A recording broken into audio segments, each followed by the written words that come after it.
शेर कैसे बना माँ दुर्गा का वाहन। शेर के माँ दुर्गा का वाहन बनने की कहानी तब शुरू होती है जब देवी पार्वती घोर तपस्या करके भगवान शिव को पति के रूप में पाने की कोशिश कर रही थी। सालों तक तप करने के बाद माता पार्वती को भोले भंडारी अपनी पत्नी के रूप में अपना लेते हैं।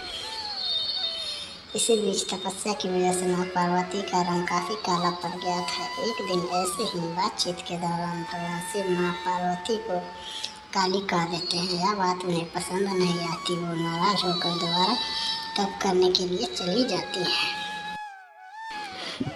एक दिन बाद घूमते घूमते एक शेर घोर तप कर रहे माँ पार्वती के पास पहुंचा।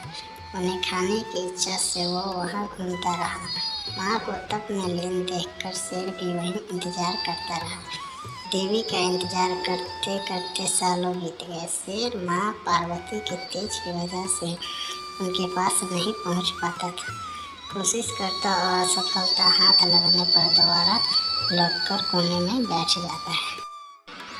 होते होते कई साल बीत गए। माँ के तप से खुश होकर भगवान शिव प्रकट हुए और माँ से मन चाहा वर मांगने को कहा। देवी पार्वती अपना गोरा रंग वापस चाहती है। भगवान ने आशीर्वाद दिया और वहाँ से चले गए। वरदान मिलते ही माँ पार्वती नहाने के लिए चली गई। नहाते ही उनके शरीर से एक और देवी का जन्म हुआ जिनका नाम गौरी पड़ा। उनके शरीर से काला रंग भी निकल गया था और माँ का रंग कोयले की तरह ही साफ हो गया।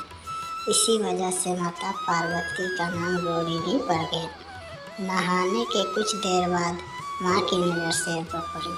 शेर को देखते ही उन्होंने भगवान शिव को याद किया और शेर के लिए भी वरदान मांगा। माता पार्वती ने भगवान से कहा, हे नाथ, यह शेर सालों से मुझे भोजन के रूप में ग्रहण करने के लिए इंतजार कर रहा था। मेरे पूरे तप के दौरान यही था। जितना तप मैंने किया है उतना ही तपस्या इसने भी की है। इसी वजह से वरदान के रूप में इस शेर को मेरी सवारी बना दीजिए। भगवान ने प्रसन्न होकर माता की बात मान ली और शेर को उनकी सवारी बना दी। आशीर्वाद मिलने के बाद माता शेर पर सवार हो गई और तभी से उनका नाम माँ शेरावाली और दुर्गा पड़ गया।